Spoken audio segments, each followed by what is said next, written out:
Alrighty, Roo, we are live recording. Well, not recording you guys, just recording me. But I think if you speak, it won't even be recorded. I don't know how it works. Yeah, I can hear you. How can I make the? Hmm. I'm no good at this stuff. I'm trying to get it to capture the audio from my computer as well. Audio output capture. That looks pretty good. That, yeah. Mic audio output capture. Webcam. Okay. If only I knew how to do this stuff. Oh, we'll see. I don't know if it'll hear anyone else, but anyway, it's supposed to be a presentation. So, how are you doing, Guillaume?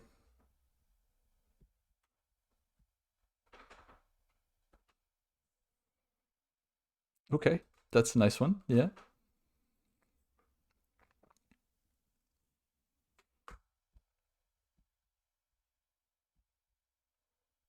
yeah. I hope so too. Good, good. Yeah, I'm just yeah, trying to get this the whole Discord thing up and running and make some videos, make some people impressed. I guess we'll see how it's going. Oh, I can see you. Nice. This is good. Yeah.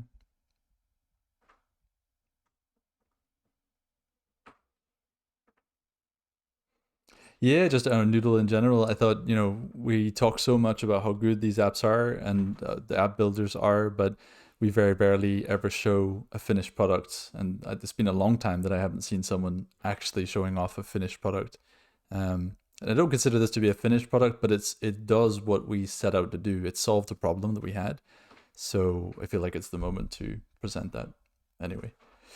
I think I'll start presenting and just the video will go up on YouTube afterwards, and so people who didn't come can watch it. Oh, no worries, don't worry about it.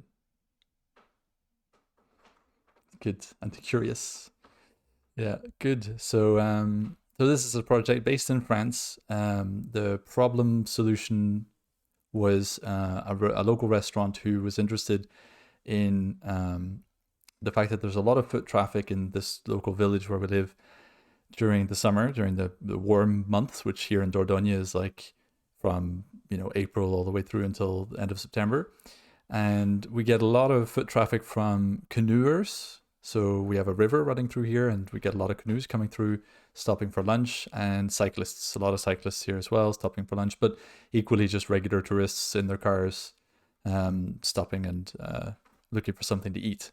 And so a lot of the restaurants in the village are booked up all the time. And so that's a problem. The solution we thought about was there's plenty of grassy areas and little islands, and the river's really low in the warm season, so people can just go and find a little quiet spot under a tree and have a picnic wherever they want. And so why not offer a kind of click and collect picnic basket service for tourists coming to this region, starting with this particular area, this village, and then expanding out to other areas. If it works, why not? With the concept being just to prepare a simple basket, so make it gourmet, make it fancy. A nice fresh bit of bread from a bakery that morning, some nice cheeses, some foie gras, some tapenade, maybe a cheese or two, some olives and stuff, and then a bottle of champagne for people who want to have alcohol, or like a bottle of really fancy local apple juice for people who don't want. We have sparkling apple juice here that's really nice, locally pressed apples. So make it a real culinary journey, and let people just easily reserve online and then come and pick it up from a click and collect point.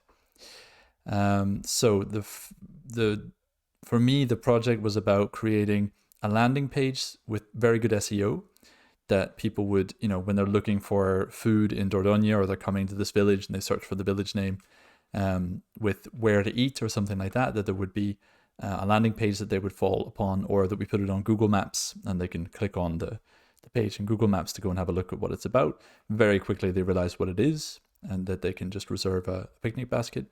And then they get bumped onto an app where the app permits them to reserve, and the app would be able to manage how many picnic baskets do we actually have available, how many are left, how many people do they want, so therefore can they reserve today or tomorrow, and manage that whole kind of reservation workflow. So the choice for me for the landing page was Card as a landing page builder, because I've used it for a lot of other projects and I really like it.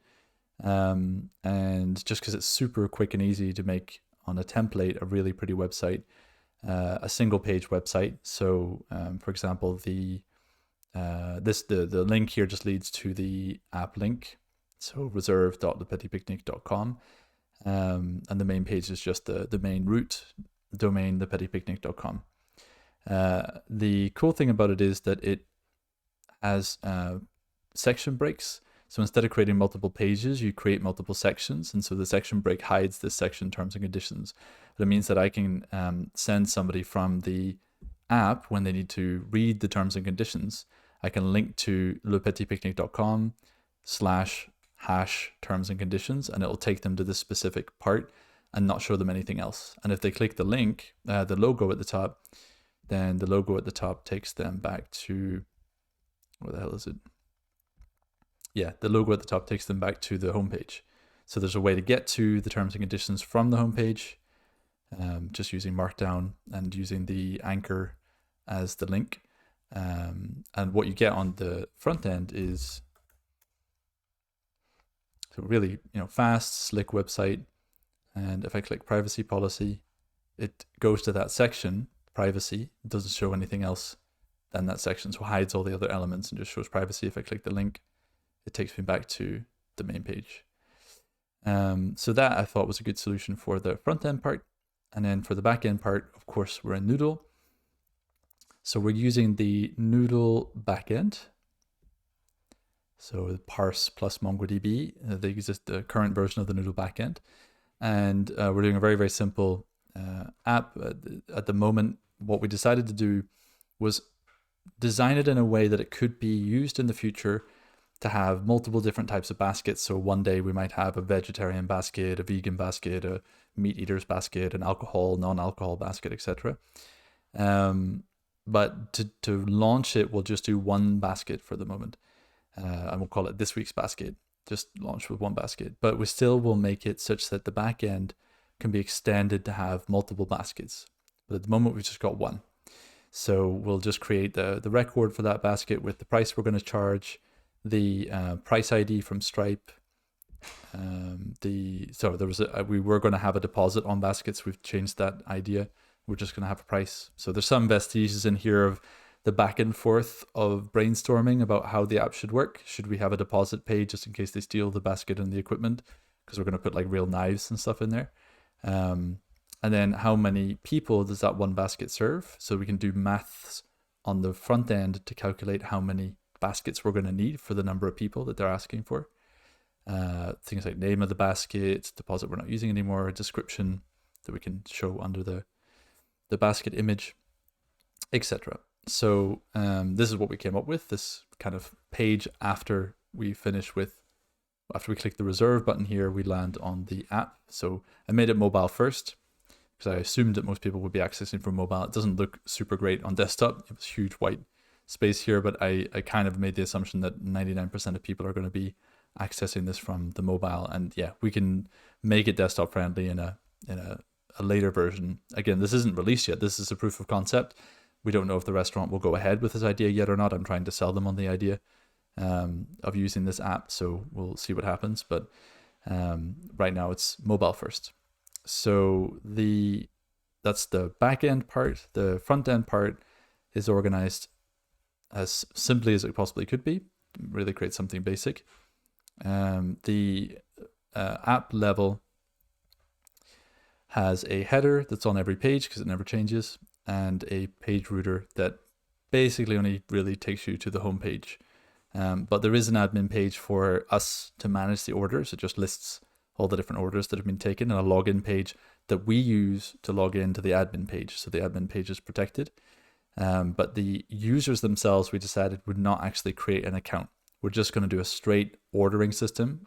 If they order something, it creates an order, and there's no user account created. We collect their telephone, we collect their email, their name, and we don't create an account for them. And if they need to see their order details, we'll show them the details just with an order ID that they can, that with a link to a page that has an order ID, for example. So that simplicity is because there's no compromising data from somebody's order. It's just what basket did they order, how many people, what date are they going to pick it up. I mean, I guess in theory you could hack into it and then go and steal somebody else's basket. But as this is a local project, we're not thinking at that level of security just yet. On the app level as well, I do something very inefficient, which is not the first part, I load up all the baskets that are available and load them into an array so that I can show them on the second page, show which baskets are available. But I do one thing that's very inefficient, which is I just load up all the orders. I mean, not the most inefficient. I load up all the orders that are going to happen, or have a pickup date greater than the current date and time. So the current date and time is just a really simple function, and it loads up any future orders. It's necessary for me because you can only book orders 5 days in advance. You can't book any more in advance than that. Sorry, 5 days into the future.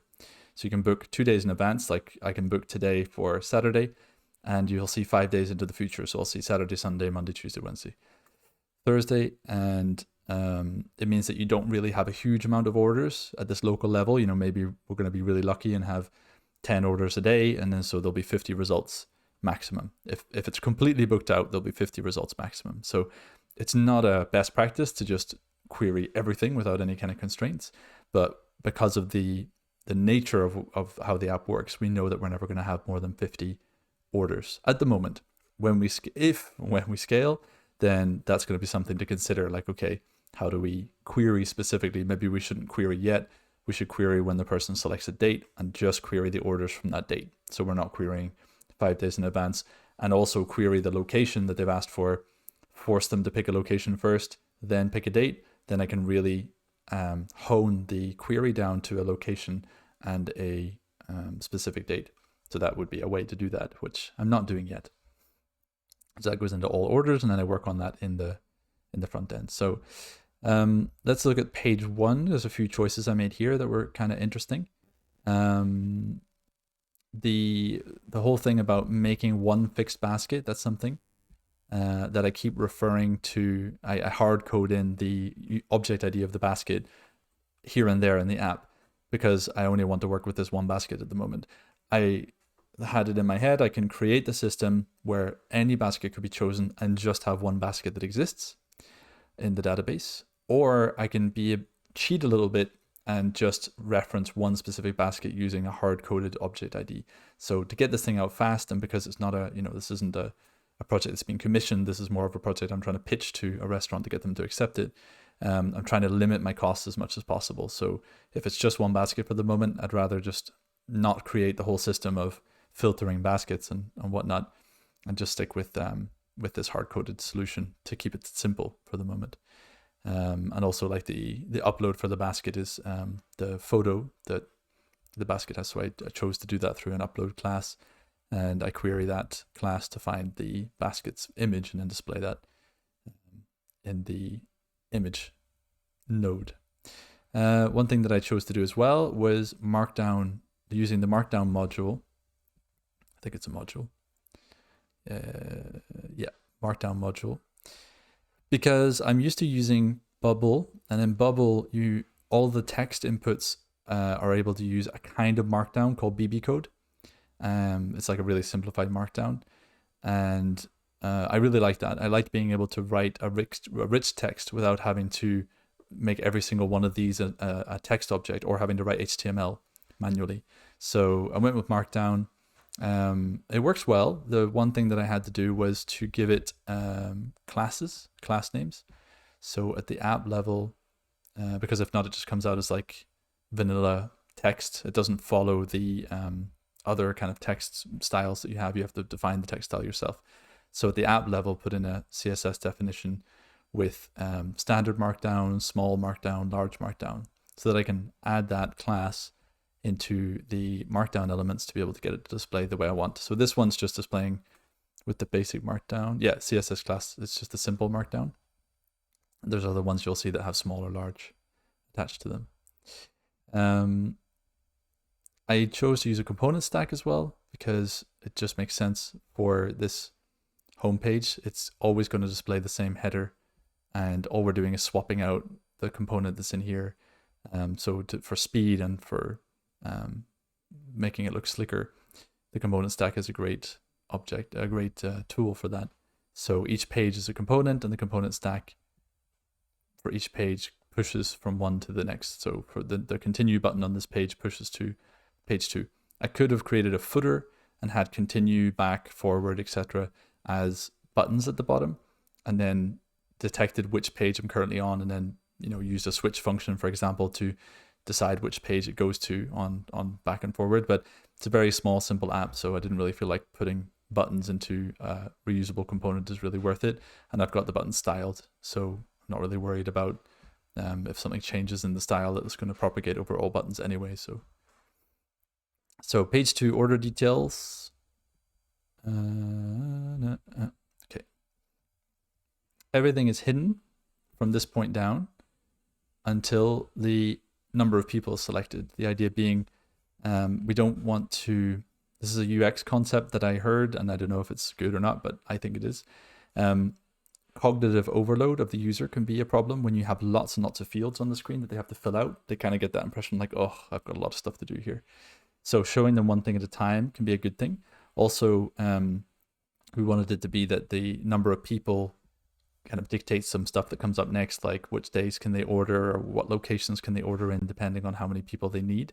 So if it's like a really big party, maybe we can change and only show like one location where we have big baskets that are available. So selecting a number of people brings up the date and time picker. This is just a simple repeater with the dates put in. Why a date and time picker? Because I tried to use a standard date and time picker, standard date picker and time picker, but limiting it to being only 48 hours in the future to 7 days, 5 days after in the future, or 6 days, I guess it is, was quite tricky to do in code, and I'm not a coder. So I tried several different ways. I tried ChatGPT. It was tricky to get it to actually limit. And actually I succeeded in doing it for the desktop.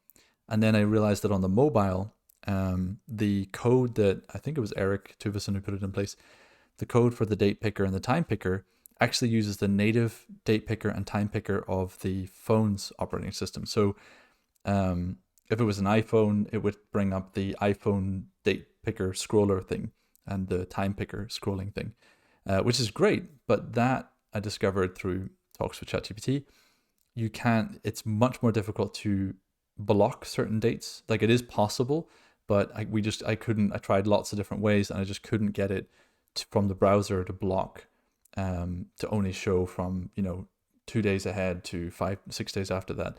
It was very, very difficult to do. So instead of pulling my hair out and trying to do that with code, I thought, let's just do it with an element instead. So you can only pick up the basket at 11:30 anyway. We're not going to extend it to other times yet. So I just put together a repeater.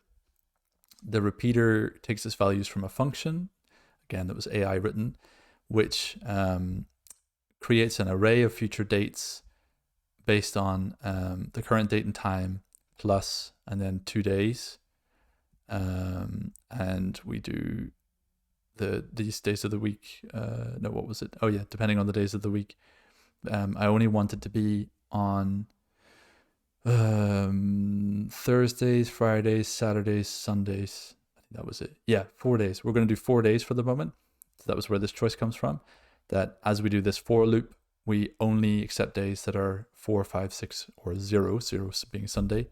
And so that means that I get a list of 6 dates every time that has that excludes Mondays, Tuesdays, and Wednesdays, which is days that we don't want to do yet. And the most popular picnic days are the weekends anyway. So Thursday, Friday, Saturday, Sunday is a great place to start. And to limit the amount of work we actually have to do physically in the real world, it's not just an app. We have to go to this bloody place in the village and actually deliver the baskets to people. So have to be a bit reasonable about it as well. We can't get products every day of the week. A lot of places are closed on Mondays. So anyway, and this writes this into a Noodle array called future dates. And then the future dates populates the array here, and we can select a date. Within that repeater, there is a calculation being done on, what was it? Ooh, no, it's not within the repeater. My bad. It's outside the repeater. It's here. So when a date is selected, we take the quantity that was selected, the day that was selected, and within that we look at the, and I actually wrote a lot of this myself. So there you go. It didn't work and I had to get it fixed, but I did write it myself, quite proud of myself. The matching orders, we take the array, all orders, we take the input date, we take the amount that's being asked for, and we filter it out to find any paid orders that and this was a ChatGPT suggestion. Instead of trying to compare exact dates, because it's always 11:30, just take the substring from 0 to 10 characters, which will correspond to the date, month, and year. So just take that first part and compare those. It's easier than comparing exact times, and if there's a mistake with the time and all that kind of stuff, it's a pain. So compare those two and find any ones that are the same as the selected date and that have already been paid for, and then look through the quantities and add the quantities of the baskets ordered together of that day. And then, so we take a, we have a thing, basket quantities total at the end, which could be, say, 2 baskets have been ordered for 2 people. There's 4 baskets then. We take a max per day, which is at the moment, the first object, because I know that there's only ever 1 basket being ordered. So this is another point where in the future, I'm going to have to make this more robust to be able to look at all the different baskets and group them by basket and make a total per basket, and then find the max per day for each basket, and then tell them which basket is not available or is available. So there's a whole complexity that we'll get to when we have multiple baskets. But if we keep it to 1 basket, it's very, very simple. We just take the first basket, get the ID, get that object, and find out what its max per day is. So we can change that. It means we can change the max per day from 10 to 20 if we want to, and it'll update the calculations. And then if the quantity that's already been ordered plus the quantity that's been asked for is greater than the basket's max per day, then we say that the max has been exceeded, and so we say it's fully booked. And so I didn't even use the signal. I made a signal for something and I didn't even use it, but it's there just in case. So fully booked true comes out, and when fully booked true comes out, then this turns red, and you get a message at the top that says, we're sorry, but we're fully booked on that day, and they have to change the day. A good option, possibly not the best way to do it, no, because the real clever way to do it would have been to do 1 calculation inside each repeater item.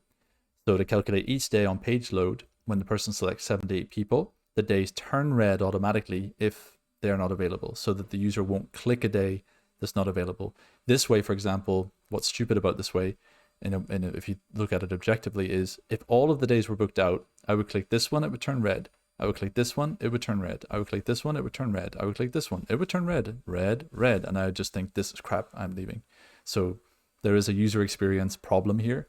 But again, for just the simplicity and speed of launch, this is something that I'm willing to fix in the early days. If this gets greenlit tomorrow, I'm happy to fix this in a week's time, if before 4 weeks when we start actually delivering these baskets, because we still have to compose the baskets and do all the actual work. So it's not at all there yet. So this is just a really simple way, proof of concept. We can manage when there's too many baskets being ordered. Another thing to consider is, if this is red because it's 7 to 8 people, what if there actually are 2 baskets left, and so I could select 3 to 4 people? Should I let them know, and should I say, sorry, but there's only 2 baskets left on this day? I kind of thought about it, and then I thought, no, because if I want baskets for 7 to 8 people, I'm not going to just not invite 2 of my friends. So in a simple user experience, we can assume that if somebody wants 7 to 8 baskets, 7 to 8 people, so 4 baskets, that's how much they want, and they're not going to kick out some of their friends just because they can't order the basket on that day. So that's staying the way it is for the moment. Pickup location, this is using Mapbox. So it is set up already to be able to change states from whichever location. So the Saint-Léon-sur-Vézère location, that could be Montignac, which is up here somewhere. Nope. Yep, there. Montignac is another location that we could maybe use. And we talked about lazy as well, which is down here. So we will have multiple locations, but for the moment, we're just doing this one, which maybe makes the map a bit silly, but I think it's a nice touch to have a map that you can, in the future, you'll be able to click on the locations and it'll set the location to that pickup location. So it's set already. I put a little cheeky Google Maps link in there, which I like doing. I've done that for other projects as well. It is, where is it? This one. So the path is google.com/map/search API1 query equals, and then we put in the Latin long that comes from the Mapbox marker.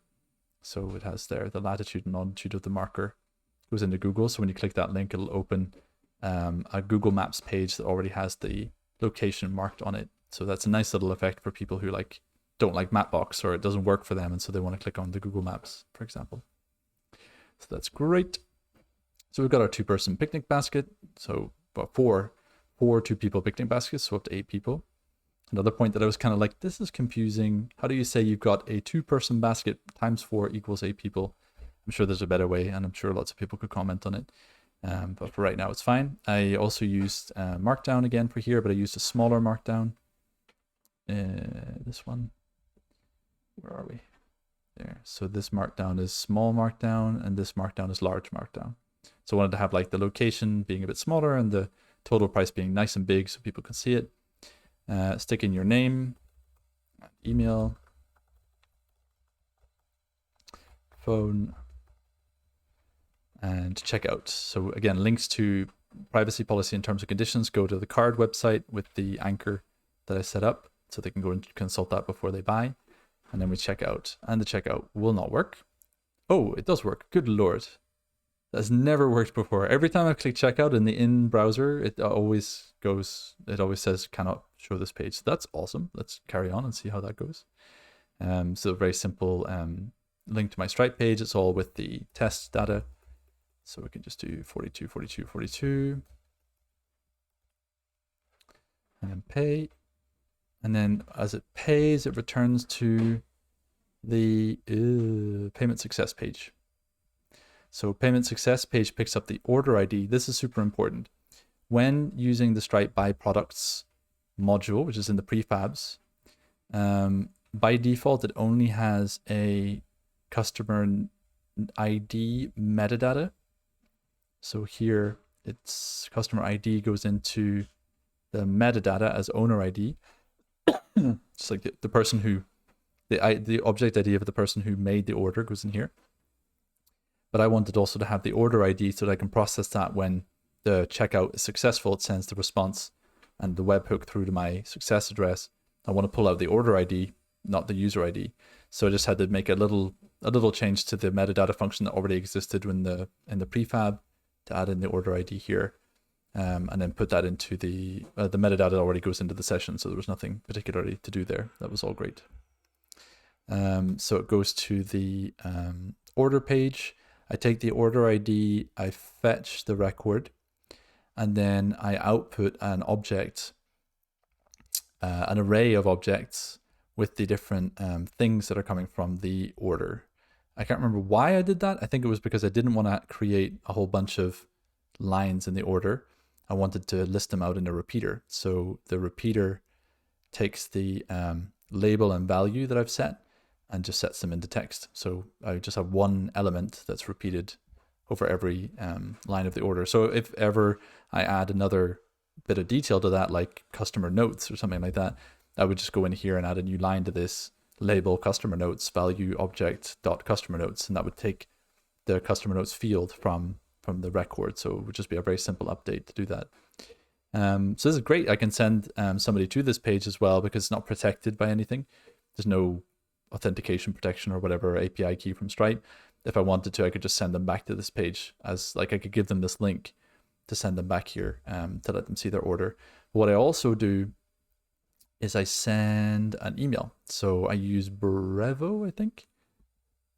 Yeah, I use Brevo. So I just set up a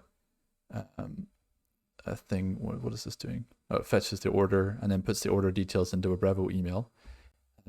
So it's just using the basic Brevo API. And this, I think most of this was done by the guts of it was done by GPT, and then I just copied and pasted all the different things that I wanted to add in here. I put in like a map link, which is just using the location encoded into, the address encoded in as a URL parameter, put into the Google thing you saw earlier, and then send that through to Brevo and have that sent as a lovely email, which I could probably see. Can I?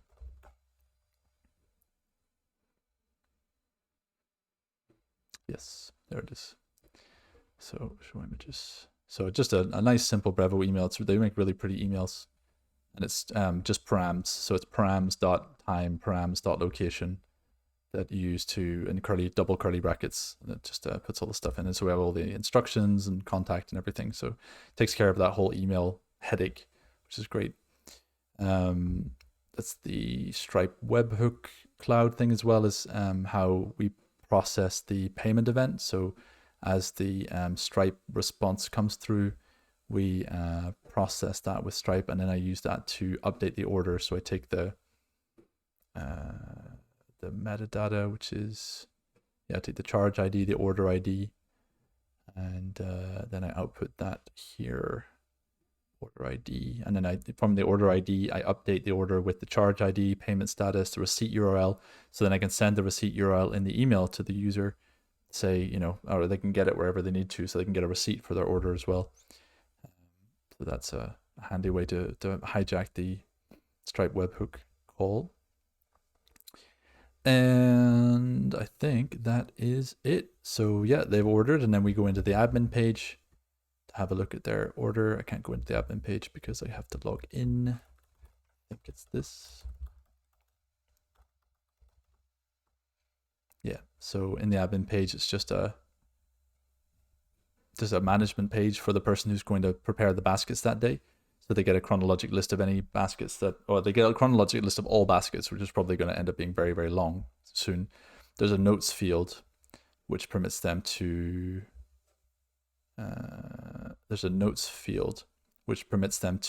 add notes. So every time they add a note in here, it just automatically updates the record with some notes.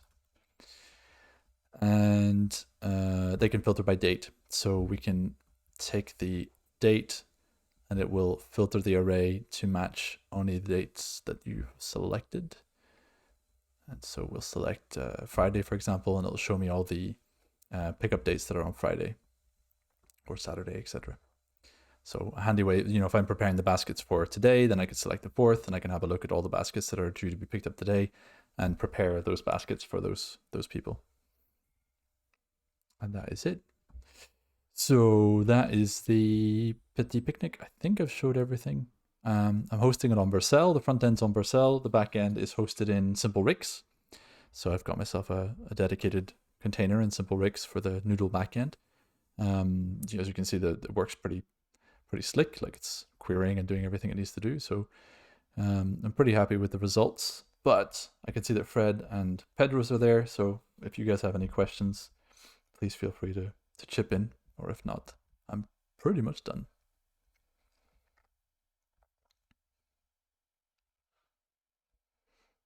Hey, Pedros.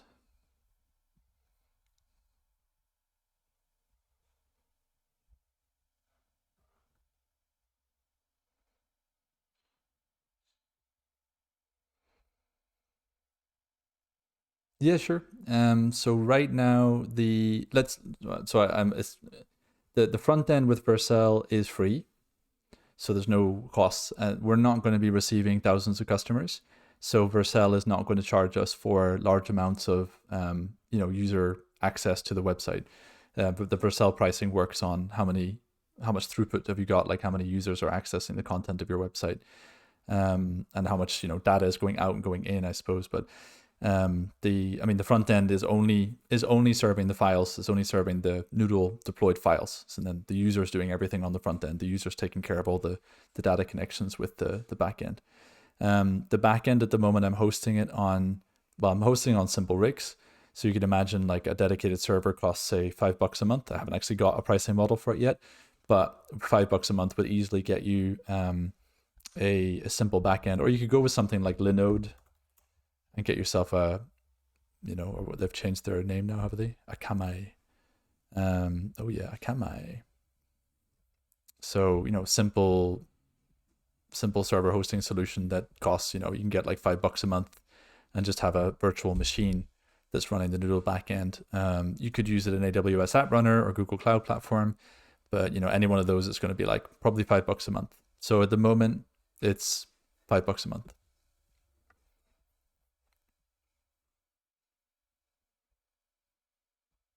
Keeping this what? Sorry.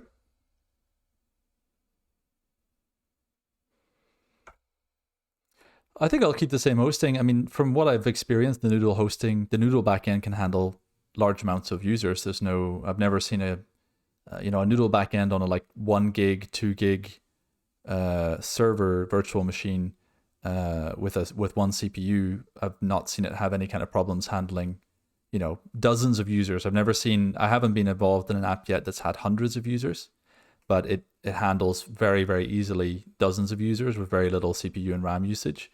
So I don't envision going bigger, because we're talking about, like I said, if 10 people order a day, we'll be really lucky. So you're talking like probably having, in the tens of people who access this website every day. So the Noodle backend is perfectly adapted for this.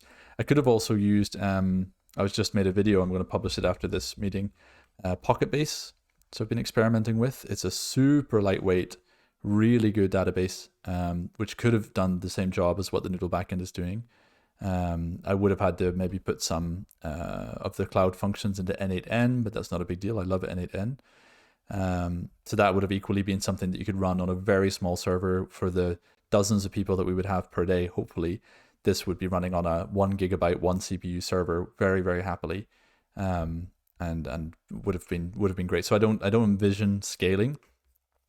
I think if I was thinking about scaling, it would be more running, getting an Atlas MongoDB so that I know that it's got superpowers, and then getting an app runner or Google Play, whatever it's called, Google App Start container, and then that means that it can scale horizontally. So if one day we do a big marketing drive and we launch in two new locations, and we're going to have thousands of users who are just curious about it, but they're going to be accessing it and maybe querying things or making orders, then the app runner or something like that would spin up 2 or 3 or 4 extra containers to run 2 or 3 or 4 concurrent versions of Parse, all connecting to that super-powered MongoDB Atlas backend.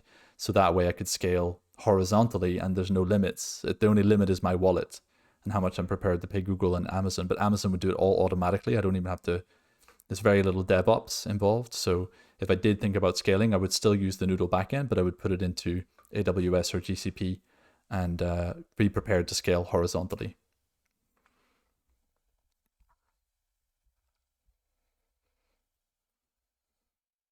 No worries. So that's cool. I think that's it. That's made a good 40-minute video, so I'm happy about that. And I hope that was entertaining and educational. So thanks a lot for coming, Pedros and Fred. Or Fred, do you have any questions before we go? Yeah, perfectly.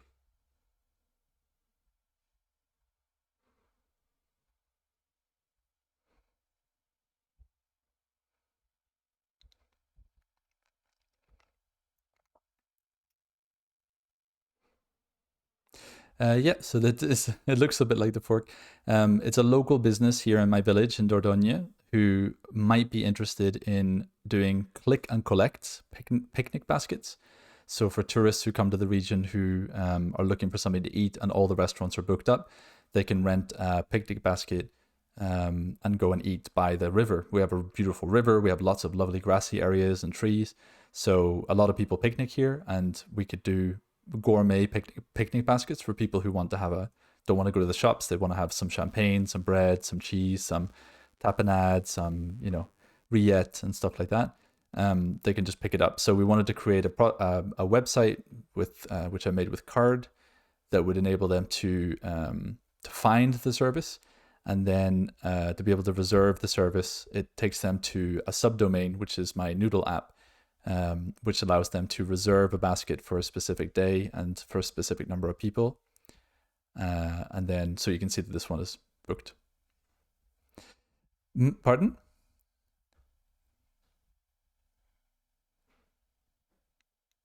It's not going to be the restaurant's food, but it's going to be the chef of the restaurant who would, in theory, create the basket. So again, I'm trying to pitch them this idea to get them to accept it. I don't know if they will accept it or not.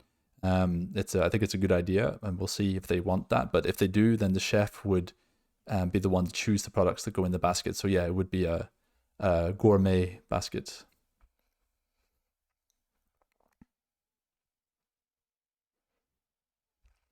Yeah, we said like a day in advance so that we can, because we would have to go in the morning to buy the bread and the cheese and stuff.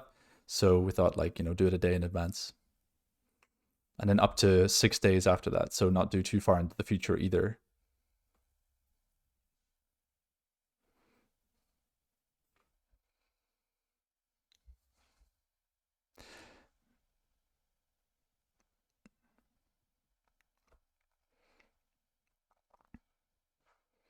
Yeah, so there is a mobile version, and I made it mobile first. Actually, the desktop version is really ugly, so I made it mobile first. And so it's I would like to turn it, at least it'll be a PWA type thing, but I don't think I'll get people to install it on their phone. I think I'll just keep it at the moment like this. But yeah, if it becomes like a bigger thing like the fork, then and we have multiple locations, then yeah, it would be the moment to make it into an app, I think. Yeah. Cool. Great. Okay, I think I'm gonna hop off, but I hope that was interesting anyway, and thanks a lot for coming, Fred. Thanks, Petrus. Oh yeah. No, sorry.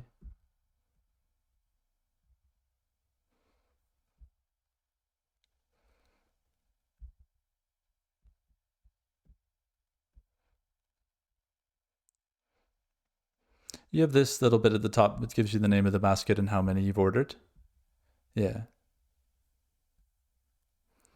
Ah, this is after you paid, and this is yeah, after you paid, you get like an order confirmation page. So this is the summary page, and you can go back and start again and change the makeup of the baskets. But yeah, in the long term, medium term even, we would like to have multiple different baskets. At the moment, we just have one basket, but we would like to have like a vegetarian basket, like a meat lover basket, a vegan basket, that sort of thing. Like have many different choices of baskets.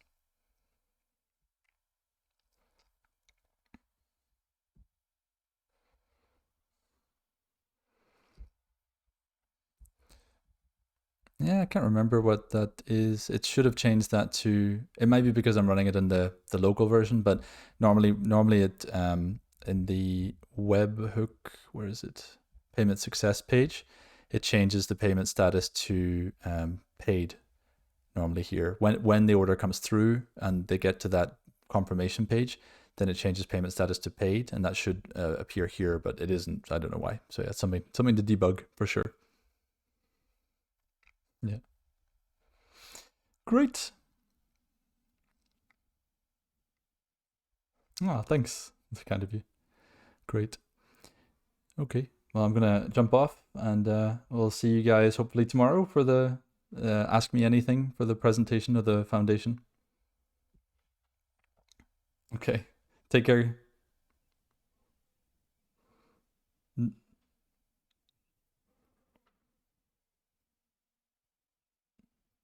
No problem. I'm gonna record it anyway, so it's no problem. Okay. So speak to you guys later. Thanks, Petros. Take care, guys. Bye bye.